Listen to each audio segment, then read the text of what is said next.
Buddy. Yes, I'm an outdoor journalist. That would be probably not the right description. I've always viewed myself more as an outdoor advocate. Uh, Everyone gathered here today shares a common bond of sportsmen. We share the love of the outdoors, and we also know that we have a great responsibility in preserving and protecting our national heritage of hunting and fishing. Just like the American political landscape these days, outdoor interests are guided by special interest groups. We have the Rocky Mountain Elk Foundation, Trout Unlimited, Ducks Unlimited, the Bass Angler Sportsman Society, the Rocky Mountain Elk Foundation. And therein lies the problem. Let me explain this. We're splintered and fractured. We have hunters, anglers, hikers, rafters, mountain bikers. Everyone has a stake in the great outdoors, but we can't seem to agree on much. And therefore, we can't influence national policy at the federal level. And that's where it all begins.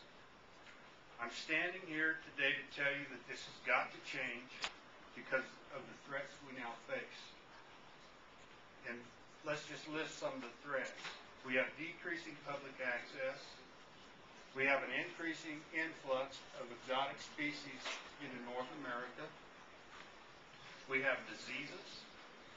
And we have pollution of our air, water, and land.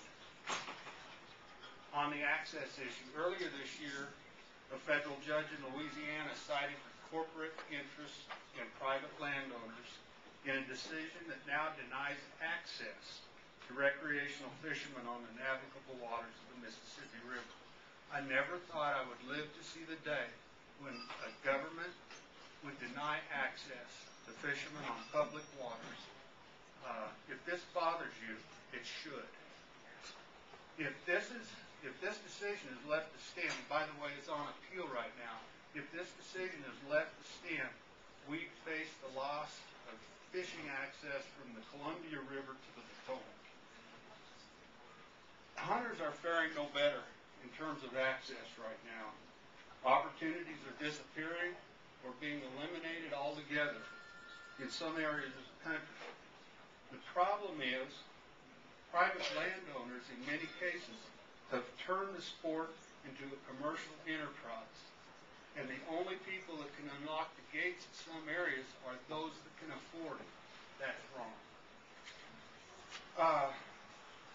Meanwhile, we have entire ecosystems in danger of collapse. They're facing a tidal wave of exotic species. We have diseases that biologists today have more questions about than answers. International trade and commercial transportation have bridged continents and have basically shattered the natural barriers that have defined native habitat.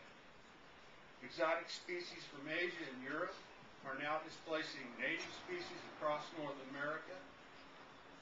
And our own government seems unwilling or unable to pass meaningful legislation to address these issues. Zebra mussels, quaggy mussels, the northern snakehead fish, round gobies. In my mind, as a sportsman, these are the real illegal immigrants that we should be worrying about today in America. In addition to the things we can see and can identify, we have things now attacking our wildlife that we can't even see. Most of these have been carried into the United States in the ballast of ocean-going ships. Again, Congress seems unwilling or unable to address the issue. Like a smallpox outbreak, we have a pathogen called VHS virus that is non-selective in terms of species. It's wiping out entire fisheries in the Great Lakes and the Northeast U.S. We have largemouth bass virus. Again, it's killing fish, and the biologists really do not have answers. But where we stand today in the mountains west of here, we have whirling disease that has decimated native stocks of trout.